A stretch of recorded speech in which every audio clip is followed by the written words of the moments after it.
Of the breeze and the river on its bar, and he sees the vision splendid, the sunlit plain expanded, and at night the wondrous glory of the everlasting stars.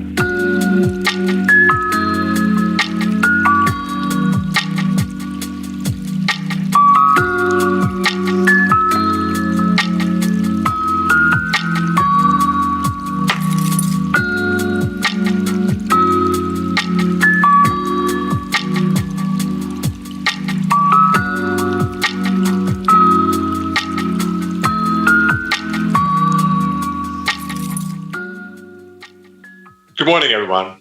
On behalf of all of my colleagues at Covestro, welcome to the opening day of the 3-day THINC30 Summit for 2020. Hi, my name is Håkan Johnson. I'm the chairman and president of Covestro LLC, headquartered in Pittsburgh. We are part of the global Covestro Group, a leading supplier of high-tech polymer materials that are innovative, diverse, and found in almost every aspect of daily life. At Covestro, we are all about innovation and using the 17 United Nations Sustainable Development Goals to guide that innovation, whether it's our R&D around circularity and carbon capture, or our social innovation initiatives like this summit here today. Well, this year, as with almost everything else, THINC30 has gone virtual, but the purpose remained the same: to continue the work of using the Sustainable Development Goals to transform, harness, innovate, navigate, and collaborate together for a sustainable future by 2030.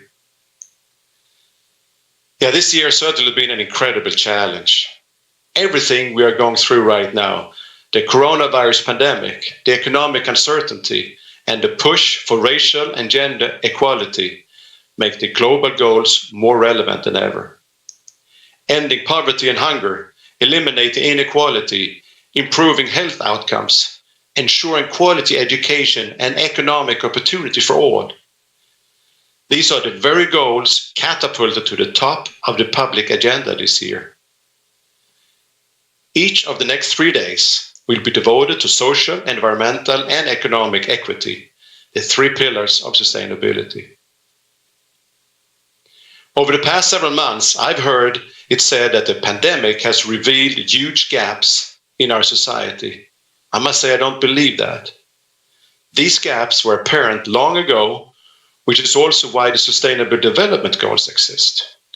Rather, I believe the pandemic has revealed an urgency, a pressing need to close these gaps. For those of you who have attended THINC30 before, thank you very much for coming back.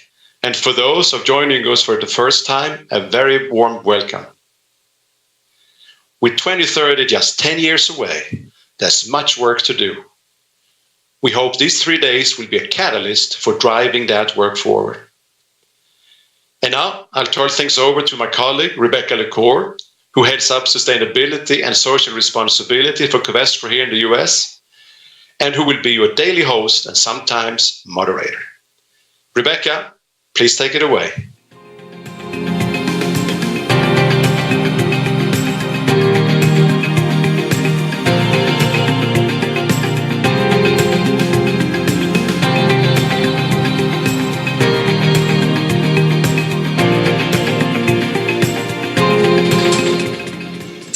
Thank you, Håkan, and welcome again to everyone. Again, to those of you who have joined us in person for a previous THINC30 event, and to those of you joining us for the first time. We really appreciate having everyone here, including our speakers and our panelists who are with us today and next week as well. I have to admit, I really miss the high energy in-person event. I remember what it felt like walking into the convention center, the Energy Innovation Center, and seeing all of you and the networking and the great connections being made and the energy from the speakers and the topics. And at one point we talked about, should we be doing Think30 this year? Should we do a virtual event? And very quickly we said, absolutely. Now more than ever, we need to be having some of these conversations. As Håkan mentioned, we have gaps that have gotten bigger. We have hurdles that we have to get over. But we also have some really, really great work by great people being done. And our hope is to also talk about the positives and the good work, in addition to some of the challenges and issues that we still need to address. Because making connections and UN SGD number 17, Partnerships for the Goal, will always be front and center for the Think30 event, whether we do it in person or whether it's live. So let's talk about the Think30 format. 3 days, 3 hours, 3 pillars of sustainability. Today's theme is social resilience. We'll be hearing from experts in public health, education, food security, community development, and the nonprofit sector. Next Tuesday, October 20th, we'll host day number 2 with the theme environmental equity. And on Thursday, October 22nd, 1 week from today, we'll conclude day 3 with wide-ranging topics and discussions on economic empowerment. Håkan just talked about the events of this year and how they've created this sense of urgency. And it's this sense of urgency that's informed much of our programming over the next 3 days. But before we jump into the first session, I just have a few housekeeping and a few reminders for each of you. Each day we will run about 2 hours from 9 to 11. Most live panels will include time for Q&A from the audience. Very important, at the bottom of your screen, you'll see a Q&A button. Please use that box to submit questions. Do not use the chat box. We won't be scanning chat for the questions to panelists, only the Q&A box. However, I do encourage you to use the chat box throughout the day to talk to each other, to post questions or ideas or information in general. We will be capturing all of that at the end of each day, and it's a good place to create dialogue and leave information that you want us to learn about. Each day will also wrap up with a 30-minute breakout session. This is your opportunity to roll up your sleeves, network with other colleagues, and really tackle an issue. So a couple of housekeeping items with that. We will be moving, hopefully seamlessly, from one technology platform here to another for the breakouts. So a couple of pointers. Most of you will get a window that will pop up and it'll say from Zoom, do you want to take a short survey? Please click on that. It is not a survey. It will actually take you to the breakout session. In addition, once I start the closing remarks for the day, my colleague Ben will be posting a link in the chat box below. You can copy and paste that link right away in case that you are kicked out and you don't seamlessly move over to the breakout. You can use that link. We want you to know to please use our Covestro website at covestrous.com. /Think30, and that's where you can follow the agenda for each day and also see background on all of the speakers and their bios. And please, we would love to see photos of you attending the event, and you can tweet those with #Think30. So that is it. Let's get started. Thanks.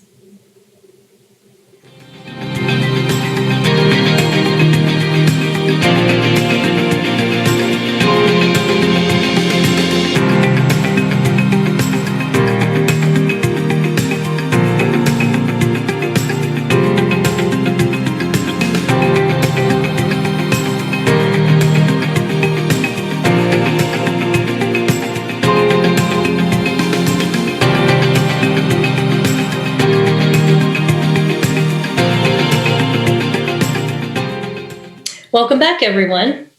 In everything this year, everything we're dealing with in this pandemic, public health has been front and center for sure. Access, affordability, and the unacceptable disparity in health outcomes in low-income communities and communities of color are some of the discussion points that we'll talk about this morning with Dr. Noble Mazaru. He's one of Pittsburgh's leading public health figures who serves as professor of behavioral and community health sciences and director of the Center for Health Equity and associate dean for diversity and inclusion at the University of Pittsburgh. Dr. Mazrou, thank you so much for joining us. We appreciate your time today. It's an honor to have you here. It's my pleasure, Rebecca. Thanks for inviting me. Sure. I think to start the conversation, if you're okay, we'd like to talk a little bit of your work pre-COVID, and then we can talk about how the pandemic has impacted that work. So you've devoted your life to, in your career, to public health and achieving healthier communities. Can you talk a little bit with us about why public health is so important? Well, more or less, public health concerns itself with the health of populations, large communities. And so additionally, we also consider a framework that's based on policy that is framed around social justice and health equity. So there's this saying that we have health equity in all policies. So public health is really wearing a helmet is public health. Having clean water is public health. Obviously, we think immediately around vaccinations or immunization and things of that nature, but also in terms of the social environment, meaning the addressing air quality, that's public health. So it's actually in everything that we do. That's really interesting. I bet for a lot of people, you talked about building equity and social justice too into public health practices and policies, and your work is centered on that. But can you tell us why equity and social and equality are not the same things, and how the differences translate into public health?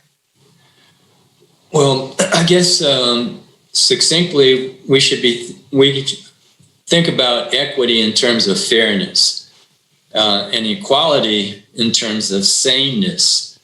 So there's a visual where you'll see four gentlemen who are issued a bicycle, and you might have a gentleman who is very lengthy on a small bicycle, another gentleman who is challenged physically on another bicycle that doesn't actually fit that person's disabilities, if you will. So the equality analogy would be one where everyone has a bicycle. The equity analogy would be that everyone has a bicycle that fits or meets their respective needs. So we see health equity as all of us working together to make sure that we all have the basics of what's needed to be healthy. So in the analogy around the bicycles, we want to make sure that everyone has a bicycle that fits their respective needs. That's a really interesting way to put it. It's a great visual. How far do you think we are from reaching that goal? How good of a job are we doing right here just in this region on making sure everyone has the right bike and the right fit? Well, straight away, as you know, that there is inequity or income inequality. We know that. And we know that, for example, a minimum wage today is $7.25. And so that $7.25 of a minimum wage today, which was put in place in the mid 60s, early 70s, if that minimum wage accrued kept up with inflation, then minimum wage in actuality would be around $22 an hour. So that's one piece there in terms of the laws that says minimum wage. And so many of us are advocating for a living wage of $15. So straight away, we have two interesting things going on here. A minimum wage of what the government, certain jurisdictions have stated, but then again, that $7.25 is inadequate. So jurisdictions which are trying to meet a target of social need have said no, $15. But in terms of the economists and what we know is required if you want to keep up with inflation, it's a $21 or $22 per hour is what's required. So along with your earlier question around public health, why is that important and valuable, is that there's a philosophy that's fundamental to public health. And there's a core value in that philosophy of public health, which is social justice. And social justice, we harken back around issues specific that's based or framed around distributive justice, meaning that everyone receives what they need, as opposed to market justice where the market more or less determines what folks need. So right now, along with income inequality, we're concerned with challenges around housing, food insecurity, housing insecurity, and things of that nature. So public health is more or less concerned with addressing what it's needed, what our basic needs are, that we all can be healthy. Yeah, and those are a lot of the topics that we'll be talking about and discussing this morning. We talk about food insecurity and that obviously right now the health needs and other things that really are important, and they all tie together. I'd like to ask you a question. You, for more than a decade, you were Cincinnati's health commissioner, and you were involved in a study that asked the question, does where you live determine how long you'll live? And what did it find? What did you find in that study? Well, first off, again, going back to public health and social justice, in terms of public health, is what we do collectively, meaning our responsibility as a steward of a health department means of what should we do collectively as a society? What should we do to assure conditions of which people can be healthy? All right, and so we looked at life expectancy as one of three measures determined by the World Health Organization as a barometer for determining a health of a population or a health of a community. One is infant mortality. The other is, I mentioned earlier, is around income, a basic income. Now that could be, a proxy could be a high school diploma, depending on what that particular nation or country is, but a living wage or a high school diploma, infant mortality, and life expectancy is a barometer. Those three indicate, those three metrics is a barometer in terms of a community, a nation, or a population in terms of their health and well-being. And so we selected life expectancy in Cincinnati to get a sense as to what is the life expectancy specific to different neighborhoods as opposed to life expectancy for the city as a whole, but in certain neighborhoods. And the range that we arrived at in Cincinnati was as low as 62 years of age and as high as 88 years of age. In Pittsburgh, we decided that in our arrival here, that we would also, to get an understanding as to what the health and well-being are for specific neighborhoods, again, using life expectancy, we discovered that there was a 22-year differentiation between an 84 as the highest in life expectancy and 62 years as the lower life expectancy. So there was a 22-year differential. So here's the punchline on that, is that the Centers for Disease Control did research in their study that at the turn of the century, life expectancy was 47 years of age. The turn of the century from 1900 to 1999, to the 21st century was 77 years of age. So there was a 30-year improvement, 47 to 77, a 30-year improvement in longevity. 25 of those 30 years was attributed to what we know as the social determinants of health. So, Rebecca, 25 of 30 years of improving longevity was associated with living wage, housing, employment, etc. 25 of those 30 years. The other 5 years is attributed to the medical conditions or the medical model.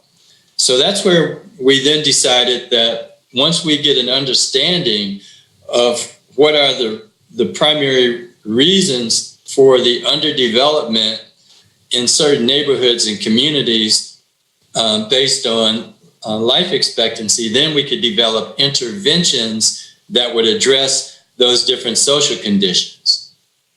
Does that make sense? So it does. Yeah, I'll give you one quick example. Again, the Brookings Institute, they did a study solely here in Pittsburgh where they discovered that for African American males 18 to 36 years of age, 48% of those African American males did not earn one nickel over an 11-month period. Wow. That's incredible. And I think your discussion really points out too. I think a lot of times people think of public health and they think of they focus in on the word health and they think it's the healthcare needs and the sickness, et cetera, but they don't think about the wages and the housing and everything else that contributes to people's health and outcomes. So let's talk about the pandemic. We know that it has hit communities of color harder for a number of reasons. What can we do? These gaps have gotten bigger. What can we do to address some of these issues now? And what do you see needs to be done before another pandemic hits, hopefully far in the future? Well, again, I would say straight away, understanding what the actual the reasons for premature death or the predisposition of populations and neighborhoods having disease or being more vulnerable to certain types of diseases or morbidity. So, for example, generally speaking, folks will say, well, the COVID-19 is having a greater impact on certain communities which are, say, historically have been under-resourced, underserved.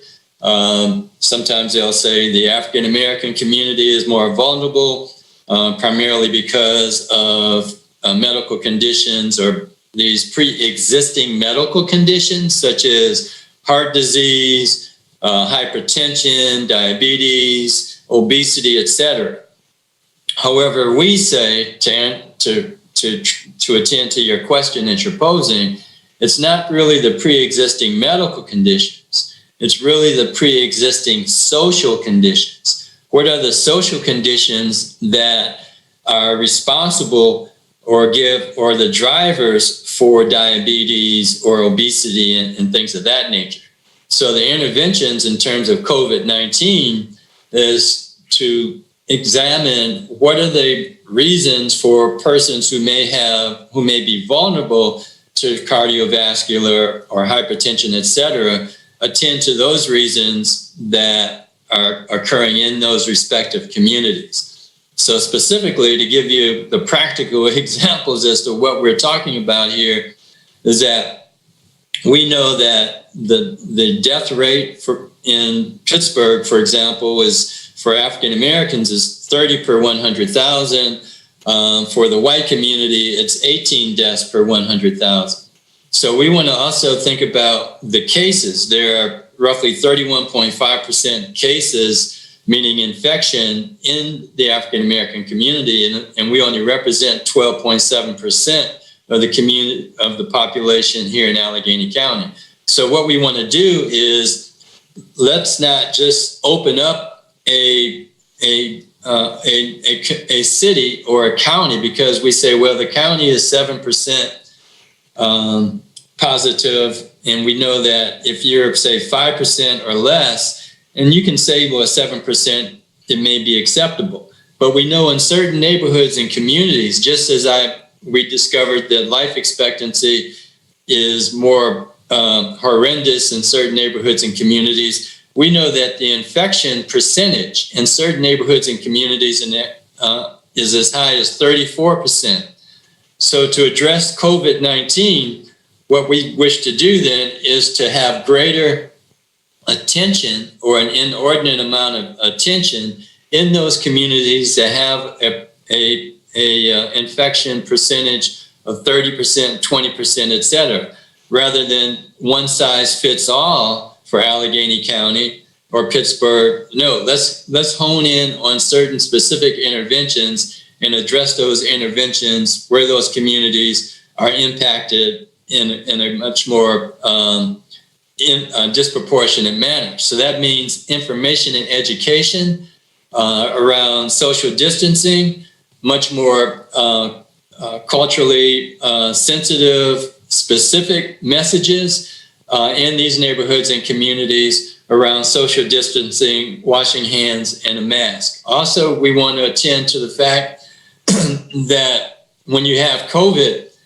it doesn't necessarily for us to be thinking about death, but we want to be thinking about morbidity, because the morbidity impacts a person, and those effects, the effects of COVID, we don't know how long they're going to last, but we do know that it wreaks havoc on the organ systems in the brain, et cetera. And so that's an additional reason why we want to have a much more heightened awareness education-wise in our respective communities. Not to mention the displacement in terms of economic displacement and what's taking place in terms of, again, housing insecurity, et cetera. So we want to provide interventions, government interventions, because government plays a role in terms of equity to address these challenges that exist in the community, so we won't exacerbate the already undeveloped state that exists in our neighborhoods and communities. So do you think that you will change direction or change or accelerate any of your work due to the pandemic? Is there anything that has really jumped out that you will change direction on, or like I mentioned, accelerate? Yes, through collaborations, strategic collaborations and strategic partnerships. So, for example, here in Pittsburgh, which sits in Allegheny County, we have a Black COVID-19 Equity Coalition that is working collaboratively with the federally qualified health centers. We're doing not only contact tracing, but we're actually going upstream to test and talk about the feasibility of testing essential workers, but also persons or communities that I mentioned that we know has a higher infection rate. Well, because of the asymptomatic challenges that exist, then we want to test individuals who are not just symptomatic through contact tracing, but also testing those that are asymptomatic. So collaborations, strategic collaborations with the federally qualified health centers, having messages and information that is disseminated in communities that are generally underrepresented in terms of decision-making in our county health departments, et cetera. So we also meet monthly with the state director, Dr. Rachel Levine, monthly to talk about other upstream kinds of interventions to address or to attend these challenges that exist in our respective communities. Well, that is a perfect way to end our conversation. I'm so happy to have you talk about collaborations and the importance of them. That's such an important part of THINC30. And our hope is always to have these great discussions and see more collaborations come out of them. So again, thank you, Dr. Masri, for joining us. You're engaged in some really important work, and we look forward to hearing from you again. Okay, again, thanks for the invitation. Sure. Thank you. And stay safe. Thanks.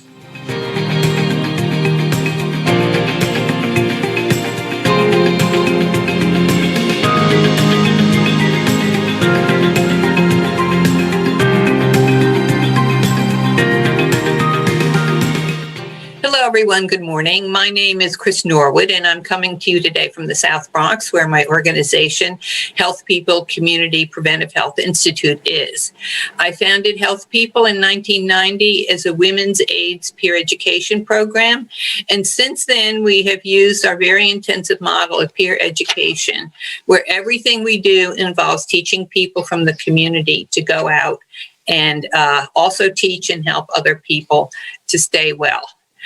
As you probably know, low-income communities like ours have really high levels of AIDS, chronic disease like diabetes and asthma, and of course, COVID. Our area had the highest COVID death rate in New York City. That is really sad. And what's sad is that we didn't work earlier for prevention of these chronic diseases, because we do know how to help people have better self-care for chronic disease and how to prevent it. For example, for people with pre-diabetes, education course will help them reduce their risk they'll ever get diabetes by 60%. For people who already have diabetes, the course that we use is 6 sessions to really have them understand self-care. And it slashes their blood sugar. It slashes their risks of complications like amputation, blindness, kidney disease, and dialysis.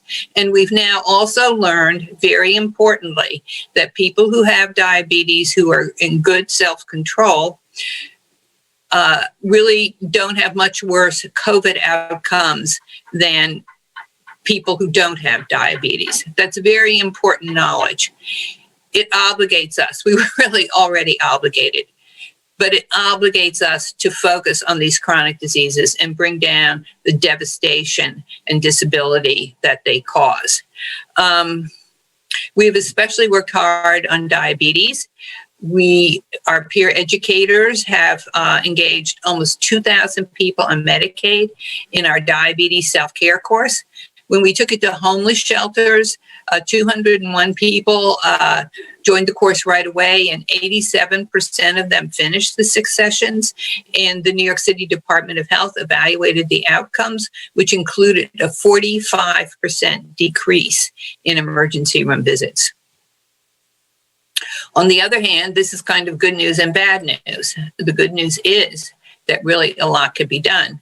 The bad news is that we don't do it. There seems to be almost a inability to realize that just because you live in a poor community doesn't mean you're not going to learn about your health and do better and change when you know how. I mean, one thing we teach people is to read labels all the time. This would be a good thing for everybody to do, because it will shock you to really realize day to day how much sugar is in ordinary American food. Even commercial salad dressing, the first ingredient often is sugar water. So if I put a message today, it would be that we have to do this. Amazingly enough, diabetes, it affects 34 million people. There is no national program. There are few state programs that focus on diabetes, that really focus on diabetes prevention and self-care. For AIDS, there is. I mean, there's a national Ryan White program, there's prevention programs, and it's really worked. We can do the same thing with chronic disease. We know how. The courses are already evaluated and available, but neither Medicare nor Medicaid will pay for them, and a lot of regular insurance doesn't either. So I think that's really what we have to focus on, knowing how much better we can do and doing it. And I thank you for allowing me to bring that message this morning and to be at this great conference.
Good morning, everyone. My name is Marnie Shilkin, and I am the Chief Program Officer at the Greater Pittsburgh Community Food Bank.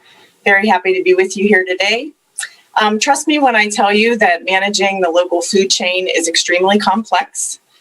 We know that it's an interconnected web of food production, nutrition and quality, access and availability, social justice, and more. At the start of the pandemic, not only did food insecurity become more visible to the general public, more people face personal or household food insecurity than ever before. Here at the food bank, we saw firsthand, and a lot of you saw footage of the long lines of people in cars that were waiting to receive food assistance here in Pittsburgh and across the country. The pandemic also brought to light the complexity of our nationwide food production systems.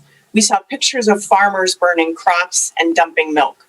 We heard about food shortages and potential or real problems with the supply chain. Given what has been brought to light about the pandemic, about food security and insecurity, the focus of our panel today is on nutritious food, how to produce it sustainably and deliver it to all those who need it. To do that, we need a local food supply chain that is properly maintained and managed to alleviate the problems we experienced during the pandemic.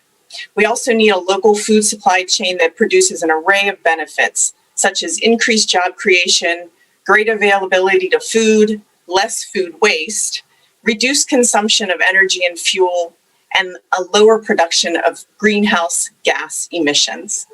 I'm so honored to be joined by our three esteemed panelists today.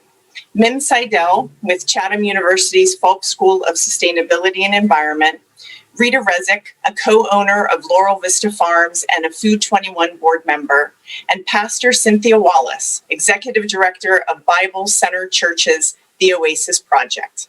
We've got a lot to cover, so let's get started. I'm going to ask each of the panelists a question or to comment on a few questions, and they have the challenge of having 3 minutes to answer. So Mim, let me start with you. My first question is for you. I know you've been working to tackle these kind of issues from many angles, but your work with the Pittsburgh Food Policy Council seems to bring all of them together. So could you tell us about the council's mission and the impact it is having on the region's local food supply? Yeah, thank you, Marnie, for that question. And I've been a member of the Pittsburgh Food Policy Council since its inception in 2009, excuse me, and currently I'm co-chair of the steering committee. So the council's mission is to build a food system that benefits our communities, economy, and environment in ways that are just, equitable, and sustainable. We are driven by community-led solutions.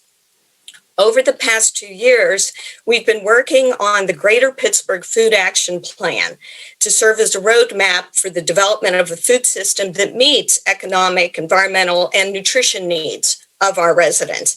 This massive undertaking has engaged over 750 governmental, institutional, and community voices through surveys, community meetings, stakeholder roundtables, and in all, the plan ended up with 5 goals and 150 strategies. Now, I'm going to share not all the strategies, but some of the priority areas that are most relevant to this panel. So, to begin, the council is supporting community-led efforts to address food apartheid, formerly known as food deserts, by building resilience, community leadership, and food sovereignty. Now, this work has been especially critical during the pandemic. There is strong leadership from the Black community in urban farming, food distribution, and farmers markets in communities where there's no fresh food access. What the council's been doing is supporting these organizations in many ways, including hosting Zoom meetings where organizations touch base on the projects they're doing, find points of overlap, and points of collaboration. This group is currently also working on a food equity rubric that will guide ongoing decision-making at public agencies. Additionally, the council's leveraging the purchasing power of large institutions to support our regional food system. We're working with the Pittsburgh Public Schools and University of Pittsburgh, both entities that purchase millions of dollars worth of food each year to feed their students and staff. And we're working with them to prioritize regionally based farmers, distributors, caterers, etc., in their food service contracts. The council is also striving to improve access to land ownership, land security, and capital for new and beginning farmers and farmers of color. The council has worked alongside the URA in order to build the Farm-A-Lot program, which gives urban growers long-term, more secure access to land on which to grow food. And we provided collaborative support for the historic 2019 Pennsylvania Farm Bill. And that provided $24 million in agricultural investment to key programs, including food processing, capacity, and farm-to-school grants statewide. And from that, we secured nearly $100,000 in urban agriculture infrastructure grants for Allegheny County specifically. And finally, at least for today's discussion, we work to secure financial support for regional and community food systems development in general. Number one, by securing available state and federal, like USDA, resources. Number two, driving private investment in the food sector. And number three, working with the philanthropy community to invest in strategies and systems change work.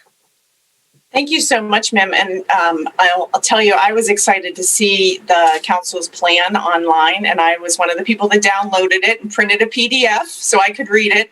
So we're excited to see how we can align the strategies and the tactics here at the food bank so that we're helping to feed between the two plans. So I encourage other people to go and download the plan and take a look at it. Rita, let me switch to you. I know you have a very unique perspective to share with us as an owner of a successful family-owned farm. I'm sure everyone would love to know, how did you come to farming, and how has the mission of Laurel Vista Farms evolved over the last 20 years? Hey, how we came to farming. Are you hearing me okay? Yes, we can hear you. Great. Well, how we came to farming was that there were once upon a time 4 young professionals who had more dollars than sense. And they got together over a holiday weekend and said, wouldn't it be great if we had a farm? This was at Hidden Valley in the wonderful Laurel Highlands, and said, okay, well, let's go find one. And we found one, okay, way back when. We found this farm that grew potatoes for Snyder Berlin potato chips. I had a contract to sell to them, and so it seemed very, reasonable and sustainable. And so we made the jump into farm ownership. Over time, okay, our mission changed. Okay, we started out right in snack food. We moved into local healthy food, and finally, our mission now is more in the food, addressing food insecurity. I can elaborate if there's time, but snack food, we all are familiar with the Snyder Berlin silver bag. Things became difficult and unsustainable financially to do that because the cost of growing outpaced the revenue that a grower of such a commodity received.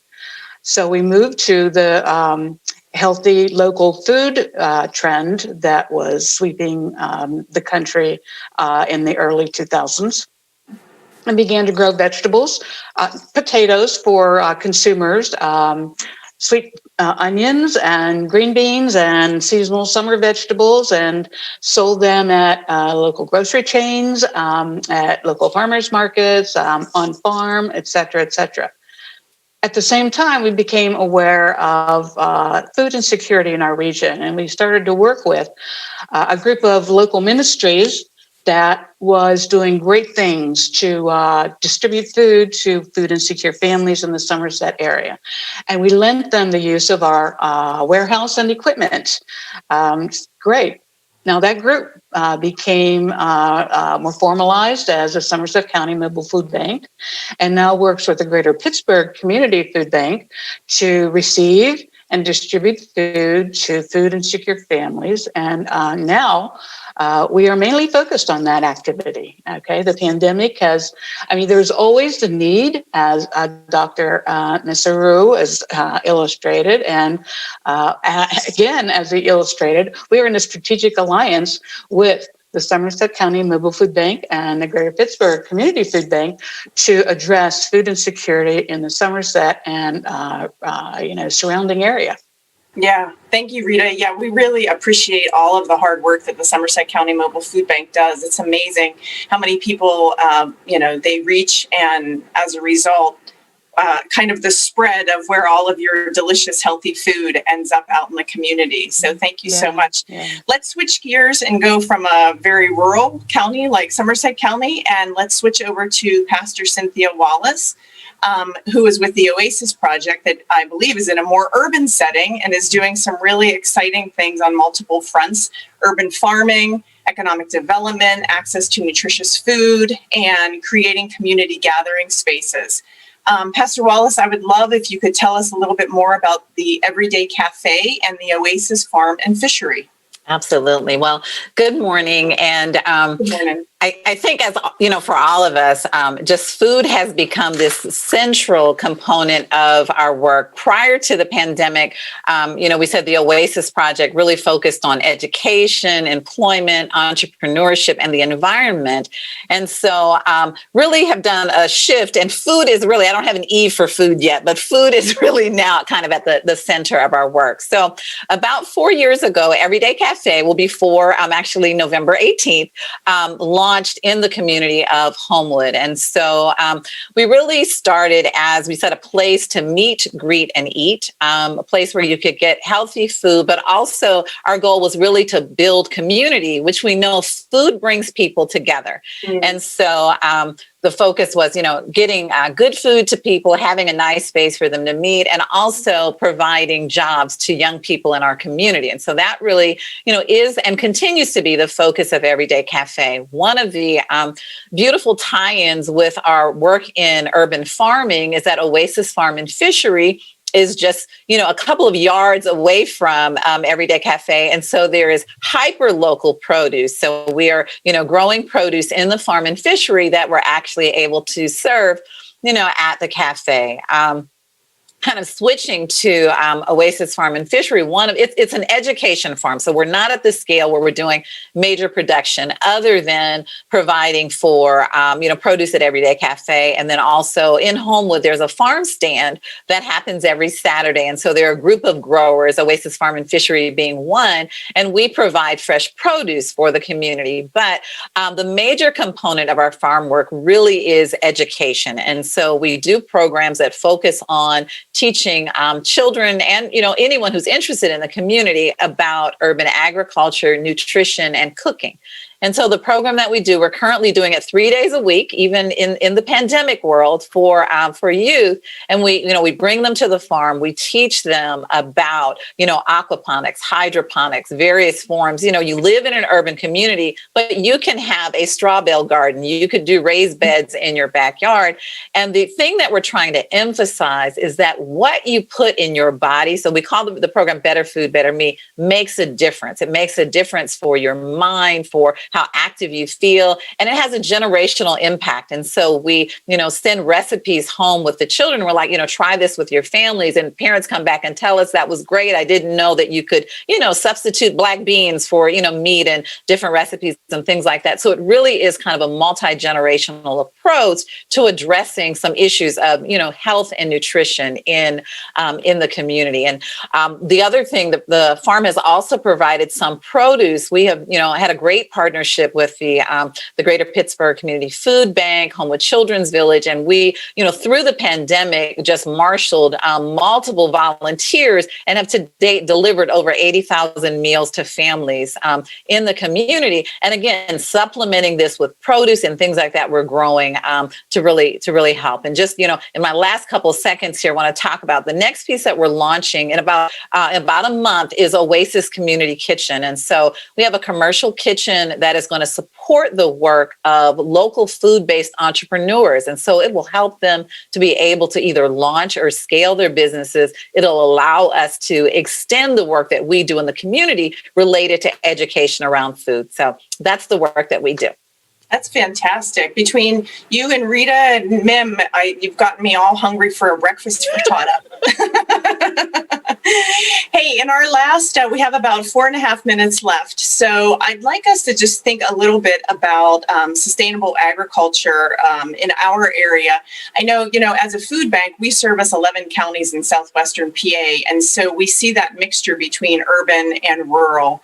And I'm wondering if any of you have a perspective around if agriculture, whether it's the urban farming or if it's a more traditional rural farming, how could it become an equitable economic driver for our region, as well as a source for locally grown or, Pastor Wallace, I like how you were talking about hyper local, sourcing. Mm-hmm. So what do you all think in terms of it being an economic driver for our region? Is that something that is viable here?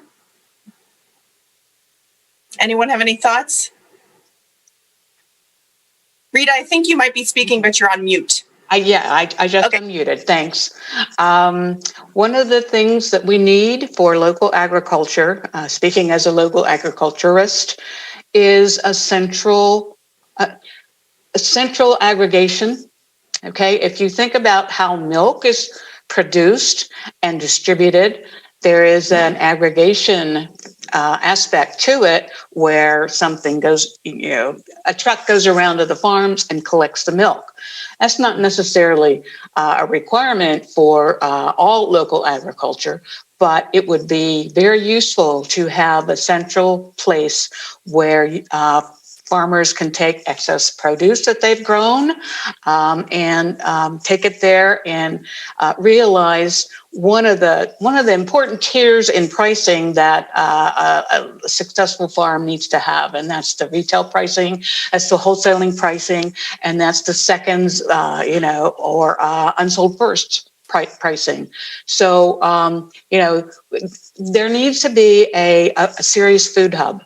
A serious effort to create a food hub in our region where local food can be aggregated and then distributed according to, market and community needs.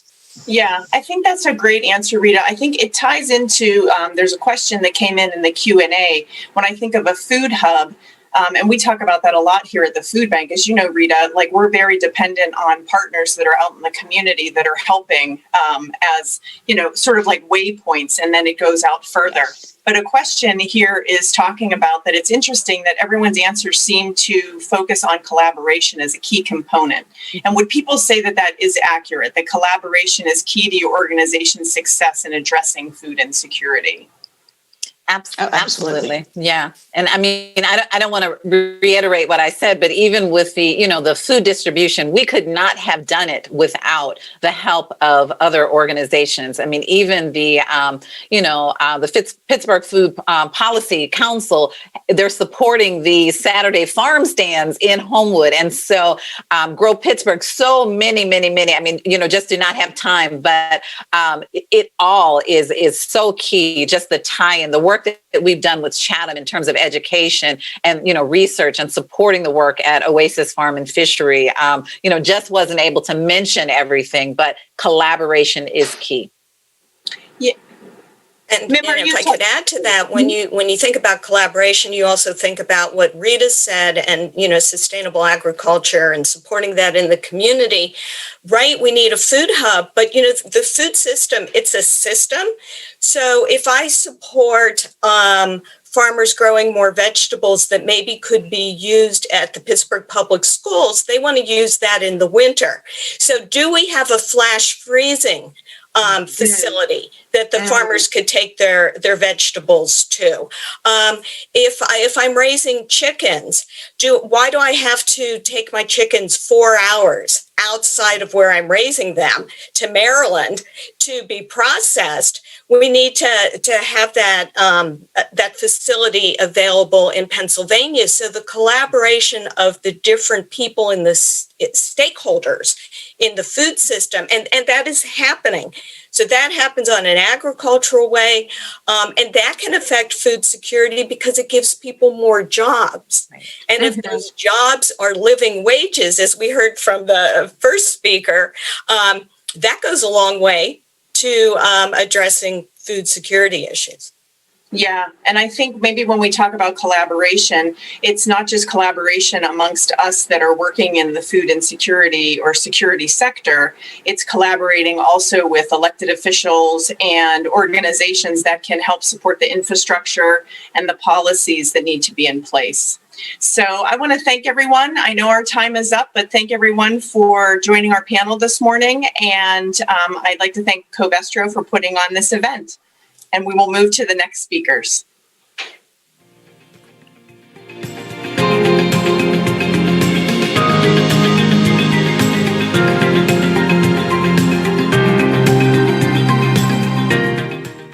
I'm planting cucumbers. I'm planting basil. Me too. I'm planting basil.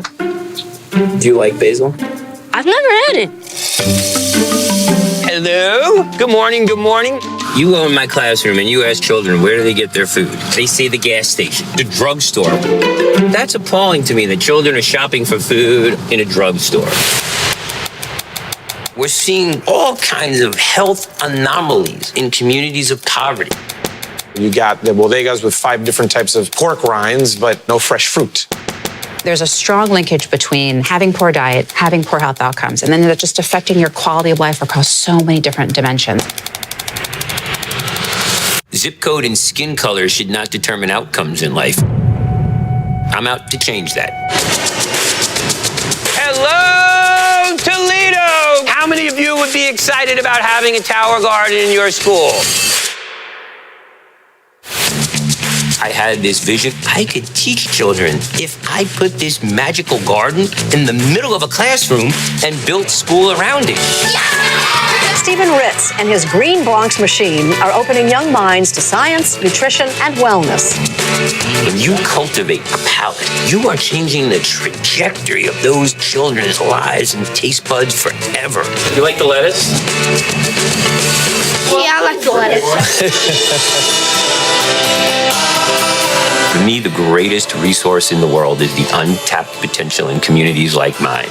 Parents are sending us their best kids. They're not keeping the good ones at home. Can you put the chair down? Can you put your arms through your shirt? Maybe that'll help bring some brain power. I hope my son can see past the hood. When he comes home, he tells me about the garden or what he's tried and what we should try. He has 1,000,001 suggestions. What's happening in the inner city and beyond, a lot of that has to do with food, period. Children want to be engaged and involved in something. So sometimes you gotta pull a little magic out of the hat. You can hug it, but not too tight. My favorite subject is science. I'm a quick thinker. Look at mine right now. Look at mine. How did you do today? Good. Good. I'm exhausted. I'm emotionally depleted. But my heart is full. Oh my God. Once you see it the first time, you're inspired. But the fact that you keep seeing it over and over again, how lives are being changed, then you're motivated. Something special is happening here. This is how change happens. Access to healthy food, one person, one community at a time. You can't rush growth. You can't go from seed to harvest without care and cultivation in the middle.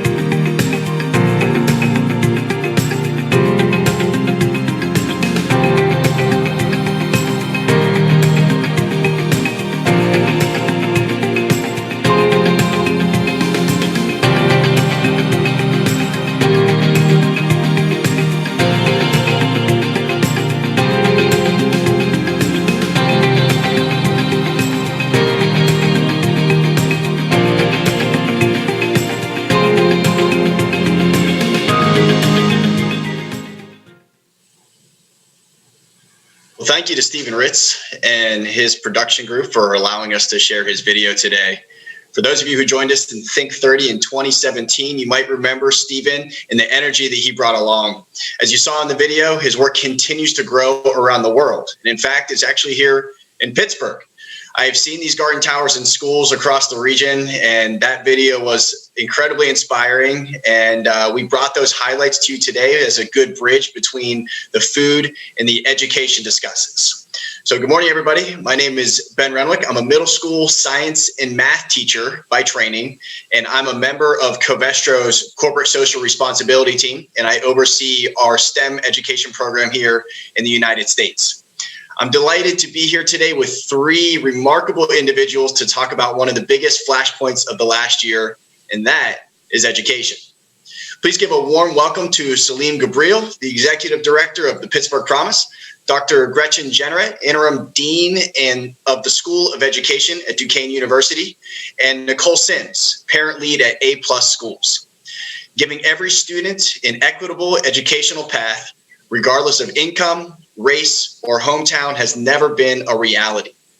But now the goalpost has shifted dramatically.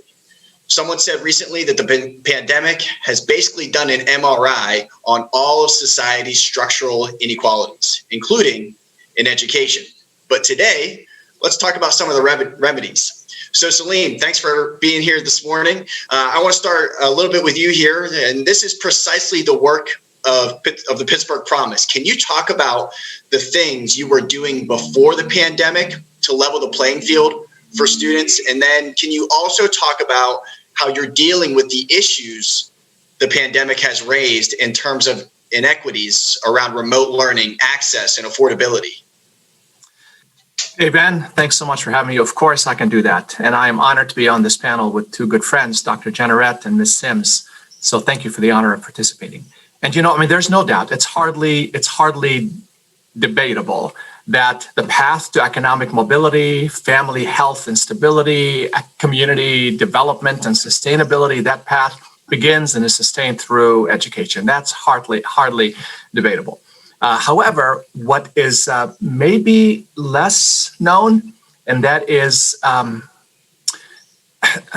the vast gap that exists between those who are in the upper and the top quartile of our economic stratosphere and those who are on the bottom quartile. For example, in 1970, 50 years ago, in 1970, kids of families who were in the top quartile of income, 40% of them attained a baccalaureate degree. 40% of the top quartile, while 6% of the bottom quartile. That was in 1970. So 34 percentage point gap between the bottom and the top quartiles. Well, today, 50 years later, the top quartile, 80% of their children right now earn a bachelor's degree, while 8%. So the bottom moved from 6% to 8%, but the top moved from 40% to 80%, widening the gap to 72 percentage points. That's really dramatic. What is also hardly debatable, and that is there's a direct correlation between one's education and one's ability to earn and keep a job. And if you would allow me, I'm going to share a slide, but I think I need your permission to do that. That graphically and powerfully depicts the direct correlation between education and between jobs. And what this slide does is show the 3 years before the last economic downturn in the years 6, 7, and 8, and then the years after the economic downturn, starting with 10 and going through 2016. And it's research done by Georgetown University. So then go ahead and see if you can if you can share that with us here. Go ahead and click on yours. I'm not allowed.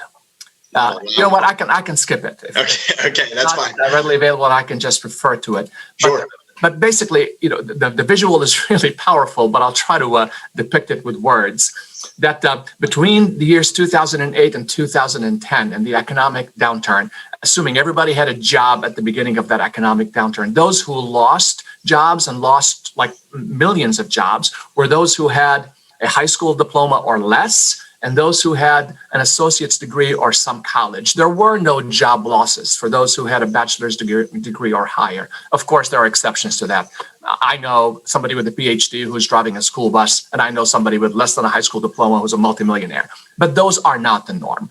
So the norm, hardly anybody lost a job who had a college education. But then during the recovery that began in 2010, those who had a high school diploma or less did not experience the economic recovery, did not get their jobs back. Those who had an associate's or some college recovered, and maybe there were about 1 million or so jobs in a 7-year period that were created for those with some education. But then about 8.5 million new jobs were created for those who had a bachelor's degree or higher.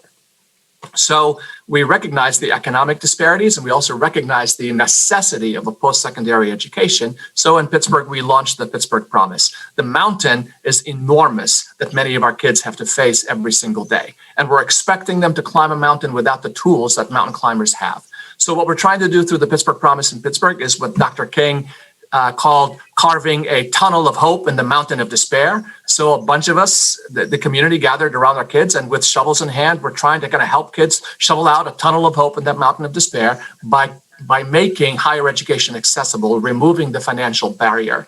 And since we launched, in fact, this fall, I am thrilled to share this. This fall, then we will serve our 10,000th student and give our 150 millionth dollar in private scholarships. All of this is privately funded. Covestro is one of our donors, so I salute you, Covestro. And the community has really come behind this in such a significant way. 85% of our kids rely on the government for need-based financial aid in addition to the scholarship. In other words, they're low income, so they're getting a Pell Grant and a state grant in addition to the Promise scholarship. That's really awesome, Salim. I appreciate you sharing about that and the great work that the Pittsburgh Promise is doing. Hey, I'm going to jump over to Dr. Jennerette here for just a minute. Hey, Dr. Jennerette, when we talk about equity in education, obviously teachers play an absolutely critical role. You are an expert in teacher professional development that enables educators to effectively teach students from diverse populations. Can you talk about the role teachers play in creating equitable classrooms, and how do they do it? And how does that translate to remote classrooms we see? Wow. Good morning. Thank you, Ben. It's great to be here with Salim and Nicole. The role of teaching is very hard work, and the role of teachers in creating equitable classrooms cannot be understated. Students not only learn the curriculum that's put in front of them, they also learn from the modeling, the actions, the words, ultimately the stories we tell. So first, creating equitable classrooms happens when teachers acknowledge that inequities exist, that inequities are baked into our educational system, and that historically marginalized students, Black and Brown students, and in some subject areas, white girls, achieve despite the tremendous barriers that are put in front of them and their families. And Salim talked a bit about some of those barriers just in sharing the work of the Pittsburgh Promise. So teachers cannot create equitable classrooms without acknowledging that the system itself is inequitable, right? So second, teachers must own their contributions to sustaining inequities in the system. So educators have a tremendous amount of influence and power when they are in front of students and when they work with families. Teachers need to own that influence and power, even if they themselves do not feel influential or powerful, right?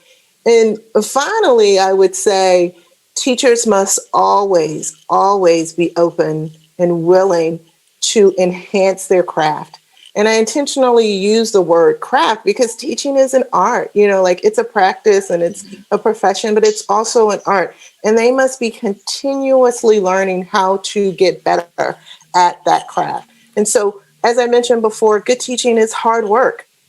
Excellent teaching is harder because it intentionally addresses the historical disparities and inequities that are there. It calls to bear in a critical and knowledgeable way the ways in which our system operates, our world operates, our models operates. And so teachers working in schools today have had what I think of as very little modeling of what excellent teaching is, teaching that does that work for them. So because we haven't had a lot of that modeling in theory or in practice, it is absolutely paramount that teachers today, regardless of whether or not they're certified or regardless of whether or not they're labeled as master teachers, that they continuously learn. And a perfect example of this is happening as we speak with remote learning as a result of COVID-19. And I have 2 kids here at home that are in their bedrooms at their desks, learning remotely from teachers who could not have imagined last year that this is how they would have to deliver their curriculum. And so teachers are having to engage in the idea of being a continuous learner right now in order to meet the needs of their students during this challenging time. But the reality is that teaching was challenging prior to COVID-19, right? And so being a continuous learner should always be a way of being for educators. Great. Thank you, Dr. Jenner. You shared insightful words there. I know I could see in the chat you're getting a lot of kudos on there and great information that you shared. Thank you for sharing that. Nicole, I want to turn to you now. On the opposite side of the spectrum, as a parent of a child in school, tell us what it's been like from your perspective, and what are the issues that concern you most? What have you been hearing from other parents as well? So good morning, and thanks for having me. And when I was thinking about your question, Ben, what kept coming to mind is like hotmess.org. I think that's a word. If it wasn't before COVID, it is now. But really, although there have been some bright spots and, there are a lot of people that are doing things well, even that's been really inconsistent. And as both Salim and Dr. Gannett mentioned, it's just been those have been really inequitable, right? So what concerns me most is that the students whose parents haven't exercised their school choice options in order to secure a, I don't want to say scarce, but a quality seat for education, right, for their student, their outcomes are not great. They are in fact getting worse. The gaps in academic achievement are broadening, as both of the other panelists already spoke to. So as a parent of, I'm a PPS graduate. I have 2 grown daughters that are also PPS graduates. And now I have a 8th grader and I have a granddaughter that's in 4th grade. So I'm kind of doing this all over again. And quite honestly, I've learned enough over the years that I have pulled my children from the district because of my experience, right? And I have this combination of being a parent and then I'm an advocate also for education with A+ schools. It's shown me firsthand about the urgency of improving expectations for our students, opportunities for them, and as already mentioned, outcomes, especially for Black and Brown students who are on this low end of the achievement gaps. Yeah. And then our children's experience, I should add, has been better, which is also pretty worrisome. The administration and the teachers at their schools and all that stuff have been really accessible and accommodating. They've had all their needs met. But obviously, I work with A+ schools and a bunch of different providers within the community that are working to help bridge some of those gaps for other families that don't have that luxury before COVID, but especially since. And so those parents that I talk to, honestly, a lot of them are uninformed. They don't know what's even happening within their, schools in their district. They may not even know that their students in that school are performing under, a lot of other students, or that Black students in the same school are performing much lower than white students in the same schools. And so I do a lot to try to educate parents and help families that are feeling unheard and often hopeless, right? So that's kind of what my experience has been. I feel like a Sour Patch Kid. I feel great about, what's going on with my students and being engaged in that. But also I feel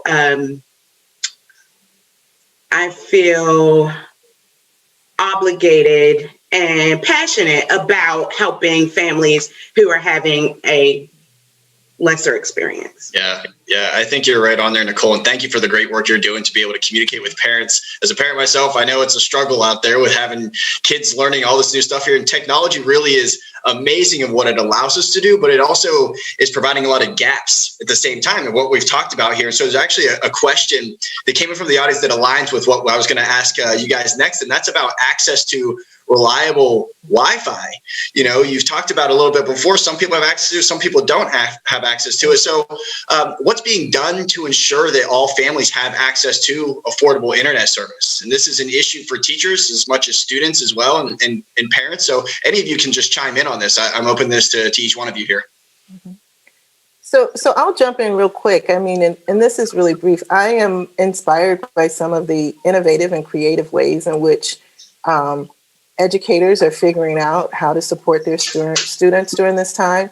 So we know that across the country, many school districts have converted school buses into mobile hotspots that can drive to underserved communities in their area to provide internet access for students. That's just one example, but these types of meeting youth and families where they are strategies are essential for historically underserved communities. And so my hope is that when things return to normal, or whatever normal is going to look like after this, that we hold on to the lessons that we've learned from having to communicate and collaborate and, really play together and be strategists in more intentional ways.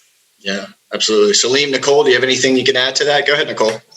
Yeah, if I could add. So when COVID happened at A+ schools, we went from sort of informing and engaging parents around advocacy and, attending school board hearings to testify and training them. We sort of pivoted, right, to help parents meet needs around food and technology and all of that. And what came out of that was what we are calling our Pittsburgh Learning Collaborative, or PLC.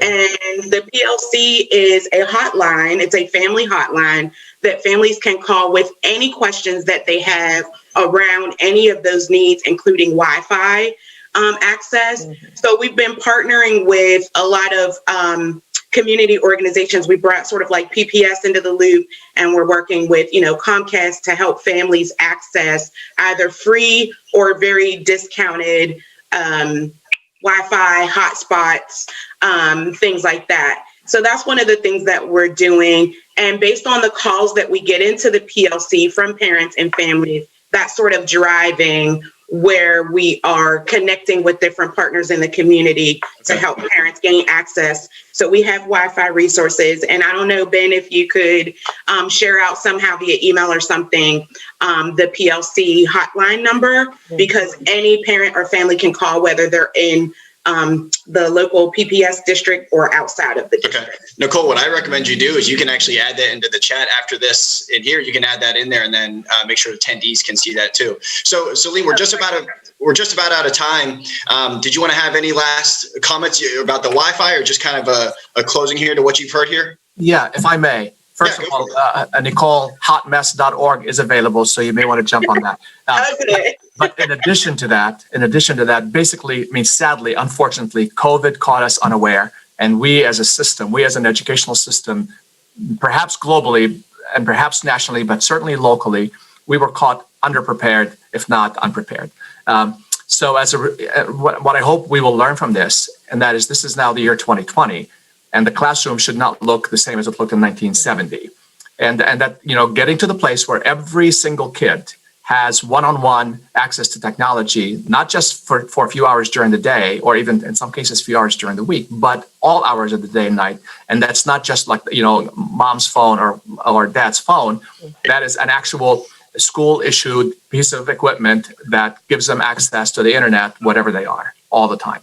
And should this happen again, we'd better be prepared like that. Yeah, I agree. Well, thanks, Salim. Thank you, Nicole. Thank you, Dr. Generette, for joining us here this morning. It was great to speak with each of you and share what you had for us today. And I appreciate your time. And we're going to go ahead and move forward with the day. Again, thank you, and hope you guys have a great rest of your day. Thanks for having me. Yep, Thanks take for care. having me. Bye-bye.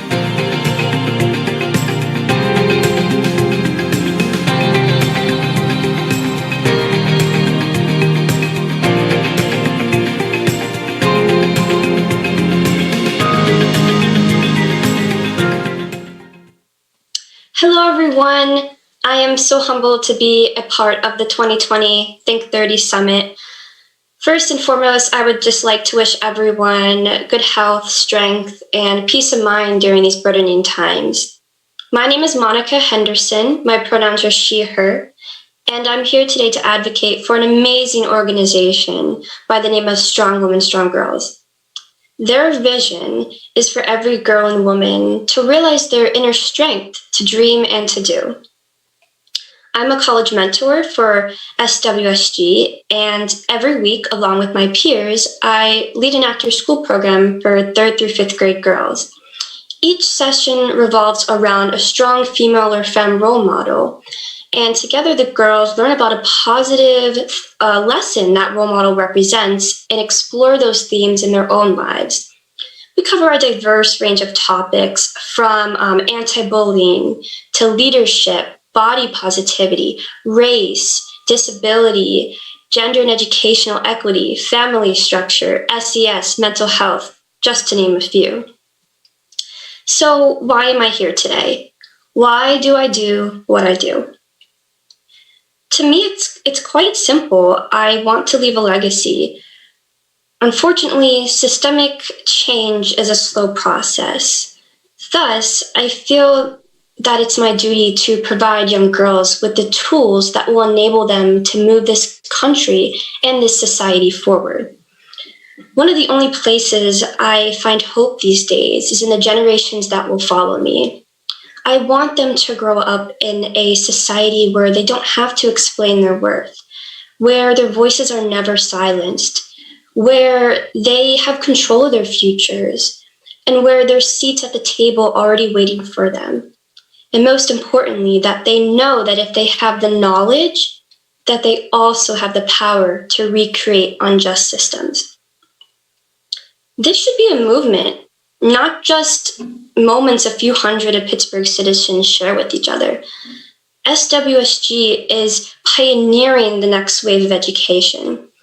What if, along with learning equations and sentence structure and a Eurocentric education, all youth were also taught the principles of intersectional feminism, anti-racism, inclusion, and equity? Social resilience is the theme of today. The idea of coping with the stressors and adverse experiences of being marginalized in this society. But when I'm with these girls, I feel taken care of. Why? Because they pay attention, they are responsive, and they care. Their meaning-making doesn't exist in a vacuum. They go home and educate their caregivers. They go to school and educate their peers, and they grow up with these strong narratives. 97% of our girls, after mentoring, have an increased belief that they can make an impact on their community. Now, our name is Strong Women, Strong Girls, but we don't make strength. We don't give strength. Between our school-aged mentees, our college-aged mentors, and our professional leaders, we create a sisterhood. And in this sisterhood, we uncover the strength that we have. Women and femme, we already have a strong voice. We already have strength beyond measure. It just takes a supportive network to help amplify our voices and give power to our stories. Lastly, I would like to address a content area that our girls care about the most, and that is race. I've spent the last few months and days reminded and hurt about how little Black women are valued in this country. I begin mentoring very soon, and I will and have worked with a lot of girls who look like me. Representation is essential, something I wish I had growing up. And without it, it's hard to find a purpose or pride in yourself. At my mentoring sites with my girls, we talk about and celebrate the beauty of brown skin and the beauty of natural curls. We play Respect by Aretha Franklin like there's no tomorrow and sing at the top of our lungs. And we create a space full of security and love, and we will keep doing that. So within these girls, I see little Ruths, little Michelles, and little Kamalas, and they know they are valued. And the best part is that they learn the idols they read about, the people they find extraordinary are in fact ordinary, that they were once in their shoes. So imagine you are standing in front of a room of big dreamers, and each little girl looks at their heroes as a fantasy and an unattainable goal. And what SWSG does is flip that narrative. I make sure that before I leave every semester of mentoring, I look at the girls and I say to them, there are heroes too in this room, and I'm looking right at them. So to all my young leaders out there, you are strong and I am proud of you. Thank you.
Thank you, Monica, for taking the time to share the amazing work that you are doing with Strong Women, Strong Girls. Good morning, everyone. My name is Angie Loiseau, CSR Manager at Covestro. Part of my job, which I love, is working with our great nonprofit community, a community that's been hit really hard by the pandemic, which is a big problem since so much of their work is designed to address the immediate needs exacerbated by the pandemic, like hunger and housing and education. It's a real catch-22. And then long-term, of course, their work helps drive the sustainable development goals here. So today, we're going to talk about how we help our nonprofit sector recover, remain resilient, and emerge better than ever with three experts. Peggy Uten, who needs no introduction, but I'll go ahead anyways, Assistant Vice President, Community Engagement and Leadership Development at Robert Morris University. Trisha Gatson, CEO of Macedonia FACE, and she'll tell you in a little bit what FACE stands for. And Josh Whiteside, Executive Director of the Education Partnership. Welcome to all of you. The first question is actually going to be for Trisha and Josh, and bear with me because it's actually a couple of questions rolled into one. So can you tell our audience, how has the pandemic affected the work that your nonprofit does? And how have you been trying to overcome some of the challenges that you face because of the pandemic? And the last part of the question is, have you started to think about the long-term impact the pandemic will have on your organizations?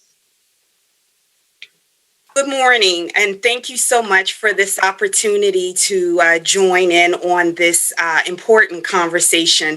I've been listening to the other speakers this morning, and I think that we are, there's a synergy here, and we are able to flow one into the other. As you stated, Angie, I am the Chief Executive Officer for Macedonia Family and Community Enrichment Center, or Macedonia FACE. We were originally created as a ministry to serve the Hill District specifically, and we now have a full Allegheny County footprint, and we serve over 3,000 people per year. So specifically to your question about how has this pandemic impacted nonprofits, I will offer to our listeners that as a nonprofit that was rooted and originated out of the African American community, and specifically the resilience of the Hill District neighborhoods of the Pittsburgh community specifically, there was always an acknowledgement of opportunity gaps that existed in our community, and specifically those that are impacted by racial inequity. As so many speakers before us indicated, that the pandemic really is highlighting some systemic inequities that we already knew existed. It just highlighted a sense of urgency and a necessity for us to engage with community in a way that takes us from a survival mechanism to one that helps promote thriving and enables people to thrive. My colleagues before me talked about the need of focusing on hunger insecurity and making sure that people have housing and can afford to pay their housing as a result of some of the impacts of the economy. So there's a lot there. Your question touched on so many things, but I'll yield to Josh for a few minutes before we take a deeper dive. Perfect. Josh? Thanks for that, Trish. And thank you also, Angie, for allowing me to be part of this panel alongside such rock stars as Trish and Peggy. So I am the Executive Director of the Education Partnership. So to answer the first question about how has the pandemic affected the work our nonprofit does, first we need to make sure everyone understands what it is the Education Partnership does. So we are a resource for under-resourced schools throughout southwestern Pennsylvania, and we provide resources in the form of school supplies and higher end supplies to teachers and students attending those schools. Primarily, the way that we get product out to teachers in schools is via a shopping center that we operate here in the west end of Pittsburgh. And then we also have programs direct distribution to schools, to teachers, and to students. So in terms of affecting the work that our nonprofit does, I think right off the bat, there was this increased urgency. We've heard a lot of other speakers mention there was this urgency around recognizing the inequity between schools that have and schools that don't. And we needed to make sure that we had the ability to deliver on that increased urgency of making sure that teachers had the supplies that they need, the support that they need, and that students who are now learning remotely had the ability to perform their work, to complete their work in a remote setting at their house. So we needed to rethink how we deliver our services in this new remote work. So I think on the surface, it affected our nonprofit in terms of this increased demand, in some sense, decreased supply, but really what it came down to was overcoming these challenges. The second part of your question, now that we're in the face of this, what do we do about it? And what I love about this subset specifically is that we're focusing on resiliency. And I think that's where our team at the Education Partnerships really shines, because resiliency is a mentality. Resiliency is something that has to permeate the culture of whatever organization that it's in. And it's this mentality of we know this work has to get done. It's just a matter of figuring out how we're going to get this done. And when you're looking at resiliency in the face of a pandemic or in the face of uncertainty, it's about being flexible in your practice to meet the needs of your constituents, and in a lot of ways to meet the needs of your supporters, of your donors, of your foundations. So, we had the innovative ways of coming up with an online ordering system and of curbside pickup. Probably most importantly was collaboration. You've heard so much about collaboration today. That was a key part of making sure that we were still able to deliver on our promise to teachers and to students by relying on our nonprofit counterparts who had expertise in digital literacy, who had expertise in logistics, who had expertise in educational programming in a remote learning setting. So it was about relying on our nonprofit partners for collaboration and always keeping in mind what is the simplest way, the most effective way, the most efficient way to meet our constituents where they are. And it really just came down to being creative, being comfortable in the face of uncertainty, and recognizing that we have a responsibility to execute on this work, and finding the strength to do that. And that's what resiliency to us really means over the last 7 months.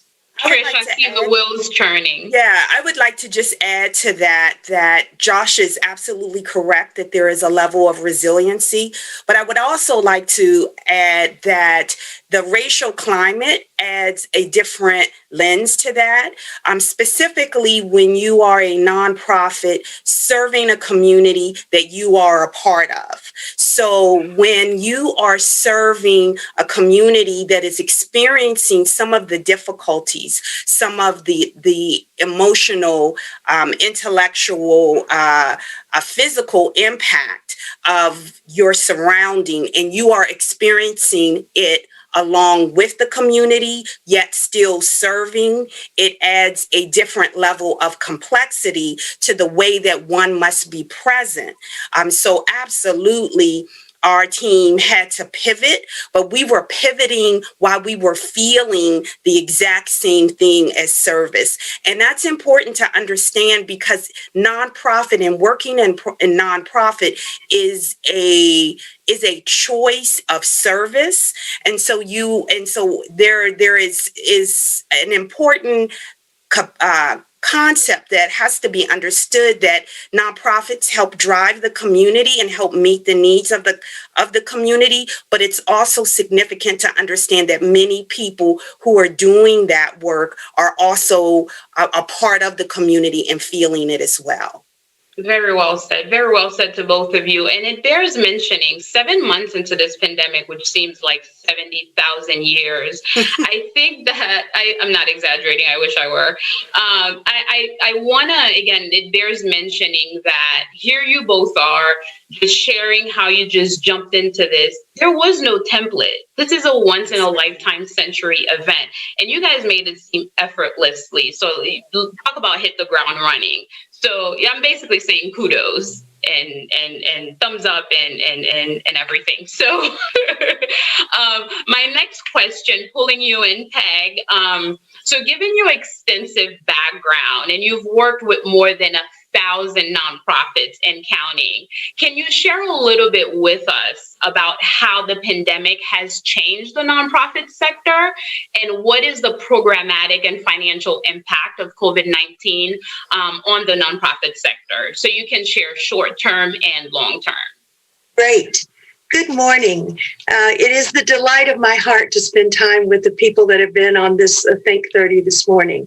And it's the delight of my professional life to have been privileged to work with Covestro over the years to create the Covestro Center for Community Engagement, because the issues of partnership and collaboration of us all being in this together and drawing on the skills and talents of people in business to help solve social problems has been a remarkable and exciting new set of tools that Covestro at the Covestro Center for Community Engagement and my colleague Yvonne Van Heidsma has created.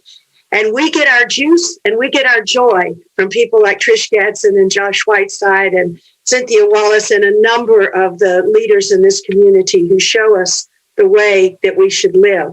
Our tagline has been, nonprofits build strong communities. We build strong nonprofits. We couldn't do anything without you guys, and it is a delight to be a part of this community. There's been a lot of talk about the fact that, and a number of studies have shown that there will be many fewer nonprofits after the pandemic passes than there are now. And that may, in fact, be the case. In some cases, that will be a tragedy, and communities will lose voices and opportunities that they need. But in many cases, it will be because the nonprofits have found ways to work better together. And we've talked again about partnership, collaboration, and that kind of solution. And I think that is happening. We've heard testimony this morning that is happening. It was happening before. As I listened to Trish, I was thinking that, nonprofits were sort of in a pandemic mode long before the pandemic started. They are people who have been working in under-resourced ways, in under-resourced communities, doing a tunnel of hope through a mountain of despair, to quote Salim's Martin Luther King quote, for all of the time I've been working, and I'm an old lady. They have shown resilience and courage and determination and innovation and resourcefulness that we all should be extremely proud to know them. So this pandemic has highlighted and exacerbated and challenged in many, many ways. But ladies and gentlemen, the nonprofit sector has been a courageous bunch of people since its inception. So that's one thing. But, I think that optimism is a quality of leadership that is necessary. And although I am very concerned about the effect of a variety of things, I also have found some things recently that have brought me courage and hopefulness. And I'd like to share those things with you. Just last week, there was an article in the Nonprofit Times, one of our national publications, that said that was measuring aspects of social capital. So social capital is the glue that keeps communities together, and it's measured by the amount of voting that people do, the amount of volunteering that they do, and the amount of donations to charity that they do. Those are the indicators of high social capital. And it is absolutely wonderful to tell you that when you look at the studies that have been done, we have reasons to hope that social cohesion is improving. Who said that to you recently? Nobody. That's not the word that's out in the press. But listen to this. In the terms of volunteering, 78% of people say that they are excited to do more volunteering as the pandemic abates. And maybe most importantly to me, 60% of people in this survey from the Nonprofit Times expressed a desire to do advocacy work.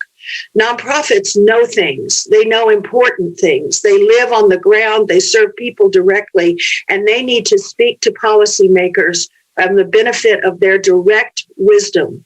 And yet we have all too often in the nonprofit sector been reluctant and not had a sufficient voice. And so I think voice is going to increase, and I celebrate that. That's going to be great when Trish talks to the policy directors and Josh talks to the policymakers, and maybe more importantly, their boards and volunteers speak up and tell their truth. This is going to be good, and I'm excited and hope to see that happen.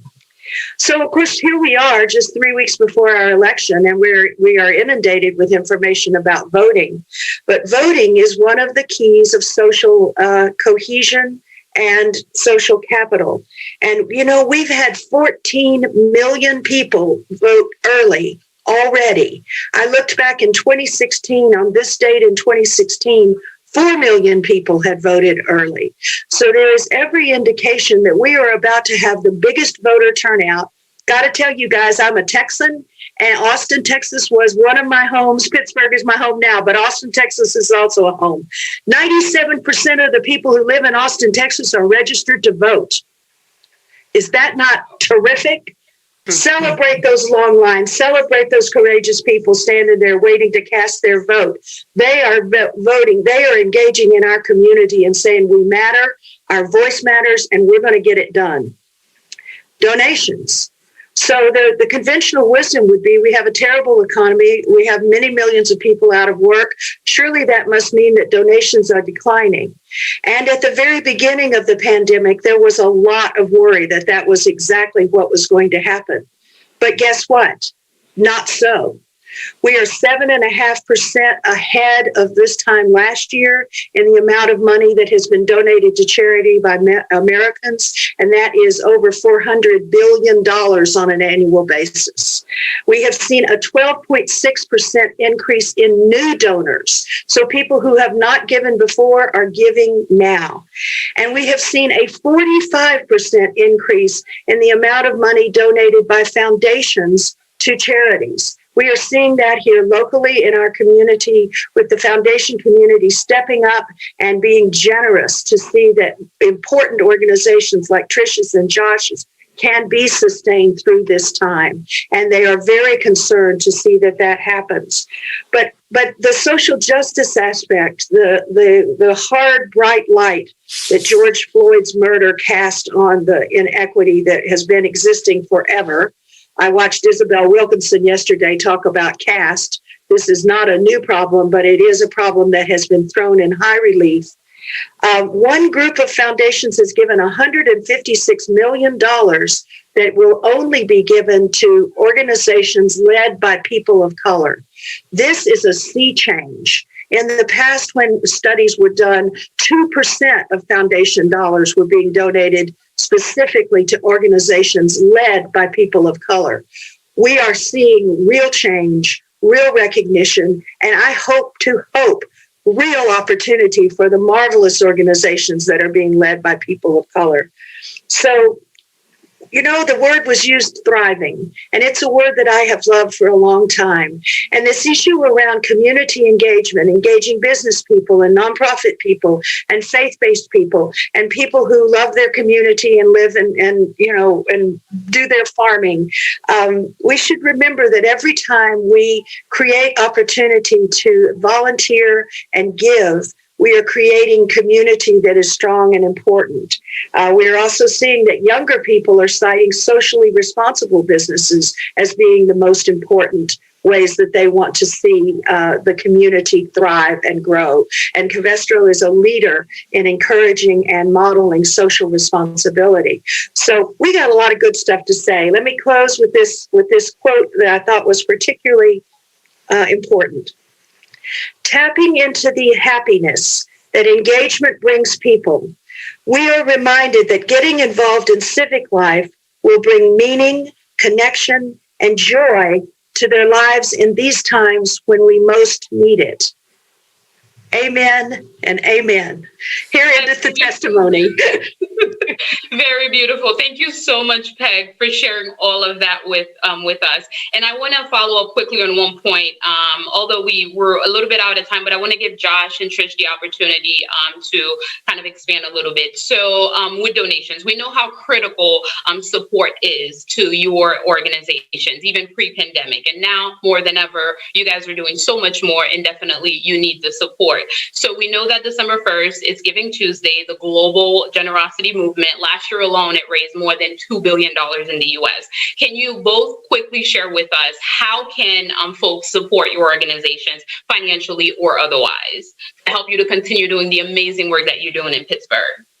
So thank you. I appreciate that opportunity to speak to it because at least for our organization, we are a direct service community-based agency. So anyone in need can come to us. And if we don't have the resources to help provide some kind of support, we reach out through linkages to partners. And our focus is to try not to just be transactional, to just solve the immediate problem problem, but to work and to empower people so that their lives can change, and it's actually transformational. But as I indicated to you, while we serve anyone in need, we are an organization that centers on racial equity.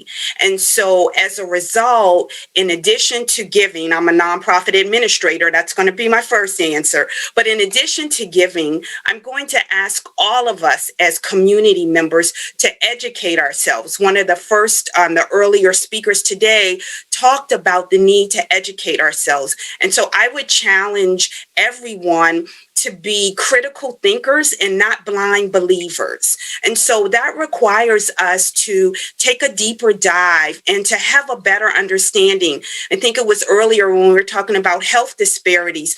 The question was, not just why is it that African Americans tend to have a higher disproportionality in certain conditions, but what leads to that? Why are there food deserts in certain areas? Why is the length of life dependent on zip codes? So again, I'm encouraging everyone to educate themselves and become critical thinkers. And as a faith-based nonprofit, leader, to exercise in care of one another. It is necessary that we truly become our brother and sisters keepers, understanding that we need each other. We need to link arms in order to survive, and recognize that just because it doesn't impact me directly does not mean it is not a problem.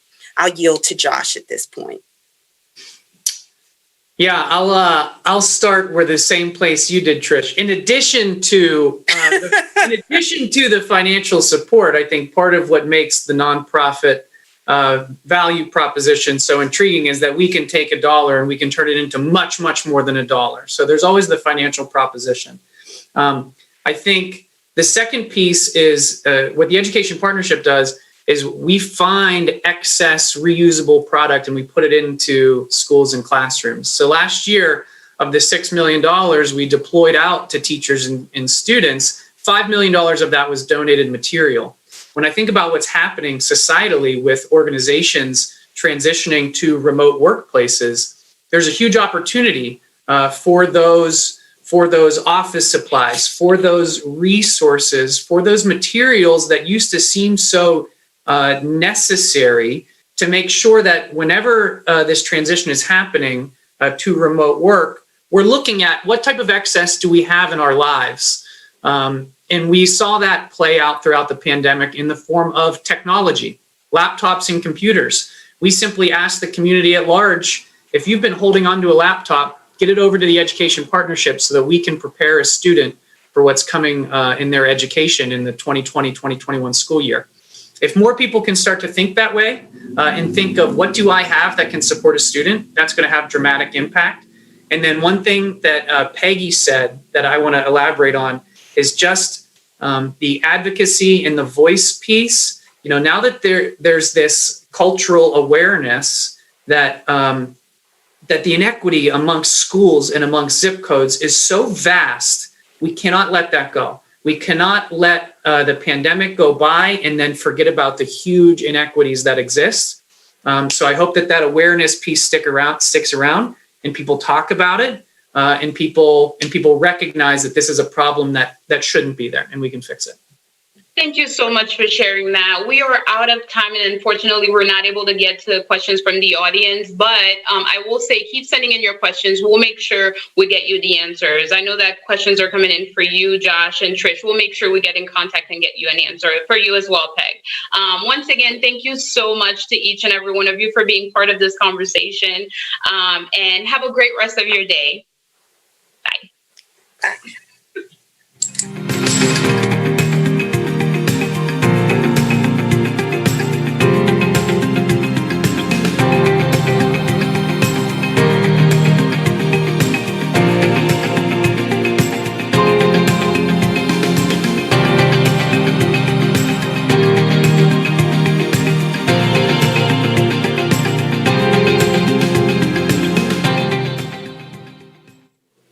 Hey everyone, welcome back.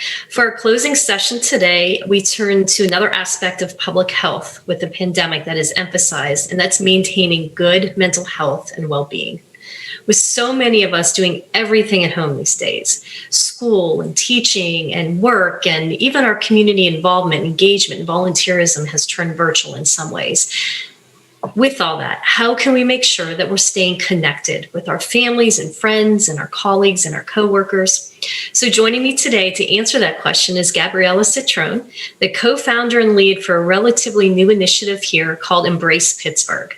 Created well before the pandemic, but so critical now, Embrace Pittsburgh helps people live happy, healthier lives by giving them the resources to learn the skills like empathy, mindfulness, resiliency, and coping, all very important to all of us right now. Gabriella, welcome. Thank you for joining us today. Good morning. I'm very thankful to be here with you this morning and to be speaking on resilience and really maintaining connection while apart.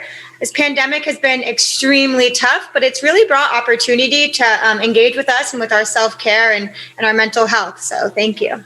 Good. So let's start off by, if you could just share why you started Embrace Pittsburgh. What was the impetus behind it, and how has the pandemic now impacted the work? Of course. So Embrace Pittsburgh is an initiative of my family foundation, THINC30, to really just get DBT skills, tips, and drills into the hands of the larger city of Pittsburgh. And it was really important to us to promote mental wellness in a city that is historically tough. And so we always kind of say one less calculus problem, one more coping skill, and to really teach these skills citywide. And it was important to us because my mom, when she hit the age of around 50, she was going through her days dealing with emotions that were just kind of getting her stressed out. And so she would turn to her therapist, and her therapist said, I'm going to recommend dialectical behavioral therapy. It's initially designed for individuals with self-harm, but it's been proven effective across all types of diagnosis and emotions. And so she went about it, and the skills that she learned in the 11-week course were so helpful in changing her daily attitudes that she wanted to get those skills into the hands of everybody in the city of Pittsburgh. So that's wonderful. And there's nothing like firsthand experience and being an ambassador for something that you've experienced yourself and sharing it with others. So what are some of the other resources that you deliver, and what are you finding having the most success? So Embrace Pittsburgh and part of our family foundation, we really rely on our partnerships in the city and then use our assets and our network to then reach them in a broader terms. We kind of sometimes see ourselves as marketers, as we're not reinventing the wheel and recreating anything brand new, but we're taking what's been out there through organizations that have put years into this work. And then just kind of giving it a twist so that it's more presentable and more approachable and really digestible to a broader audience. So we've worked closely with the Milken Institute's JED and Active Minds to really help us be the support and the researchers on our board. My mom and I are not clinical psychologists or, do not have any formal education in this. We just really believe in these skills and in these tips and have seen how they've personally affected ourselves. So we use a lot of what we've learned and then trying to find a way to get that out to a broader city. So for example, coping skills like self-soothing, stop, which is about stopping, take a step back, observing, and then proceeding with caution, which really, the simple phrase of "it is what it is" has really just, for me personally, helped me as I go into my day-to-day life. If I start to feel an emotion coming on, I just think to myself, stop. And then it just is very helpful so I don't get, over emotional and react in a way that I would then either regret or could potentially harm someone. So we really saw how it was effective in a positive manner to our lives. And we wanted to use our resources through our foundation and through our connections in the city to really get it into the hands of those who could also find it helpful. I can speak from me and a lot of my colleagues, and I'm sure a lot of people, too. We all manage teams of people, and a lot of us have been apart for so long now. I mean, we're talking like this on video screen and having phone calls, but we haven't seen each other in person. We haven't had a hug or a handshake. And what's some of your best advice to stay in touch with those that we work with, but we're not working in person? How can we restore some of that connectivity that's been lost? Because I hear you. Maintaining that connection is so important to our self-care and to just make sure that we're staying just healthy in our minds. And so I would say, although we're all feeling Zoom fatigue, continue reaching out to those, your loved ones, your peers, and find an interesting way to make it something fun. So when the pandemic started, my friends and I would hop on and we'd chat for an hour or so every week or every other day, but we'd hit a point where it was just getting very tiring.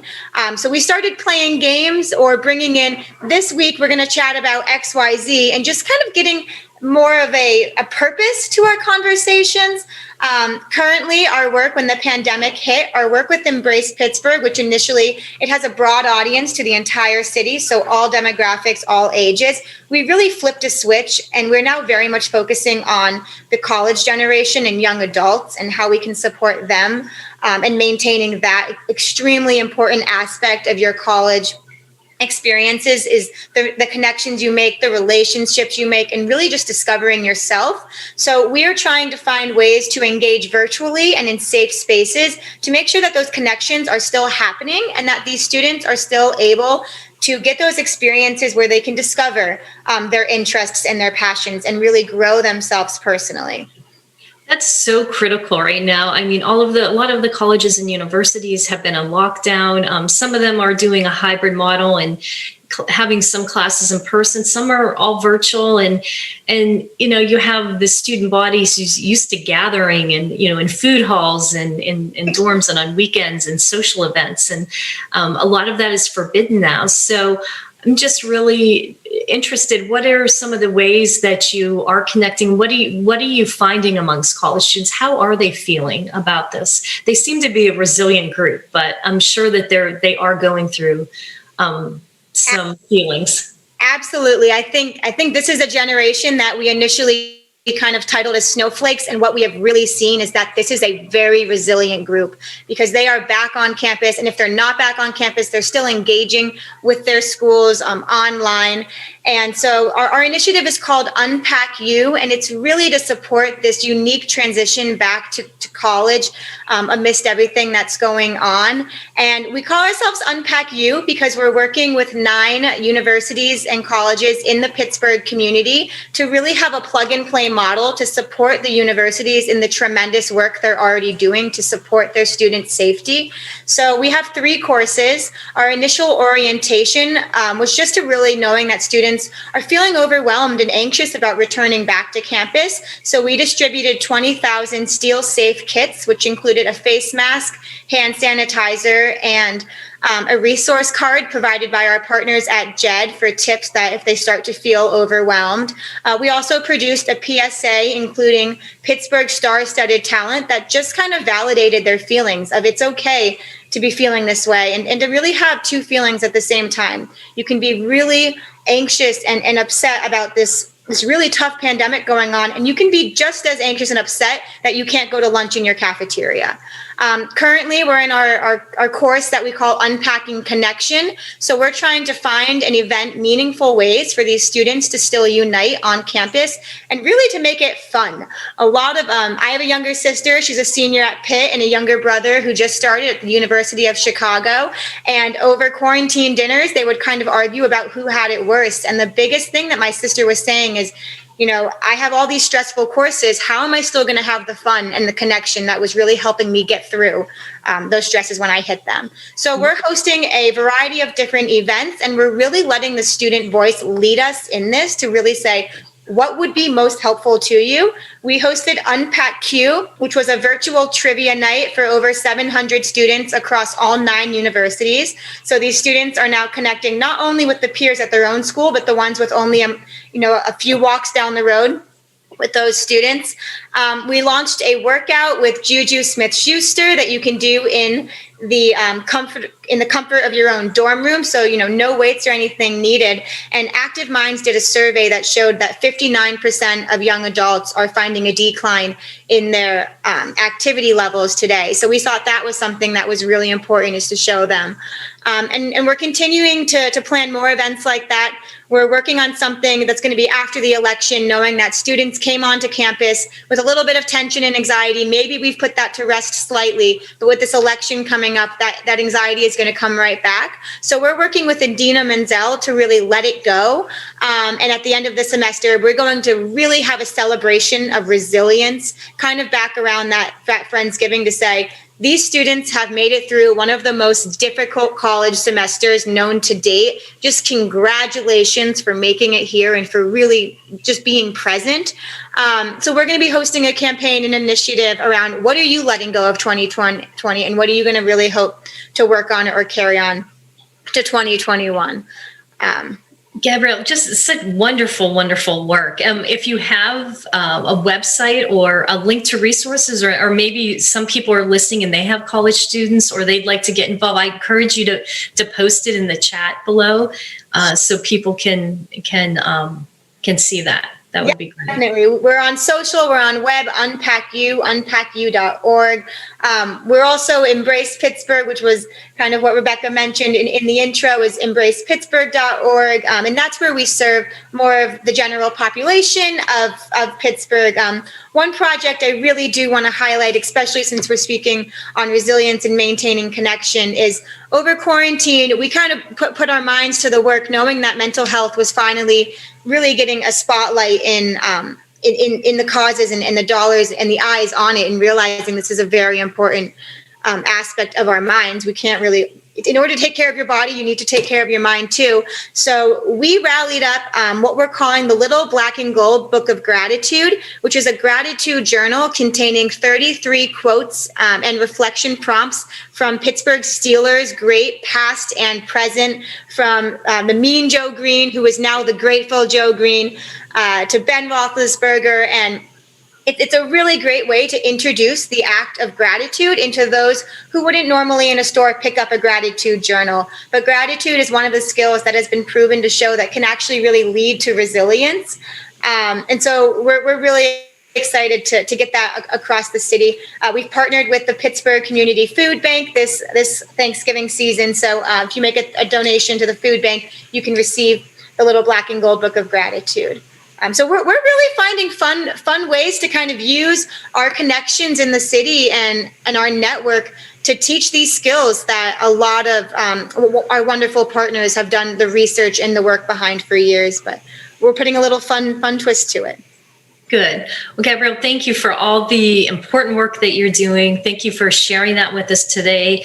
Mindfulness, resilience is so important right now. But I think we're developing generations of kids and students that will be quite resilient. And they really are. So thanks again for joining us. Thank you for having me. Thanks, guys.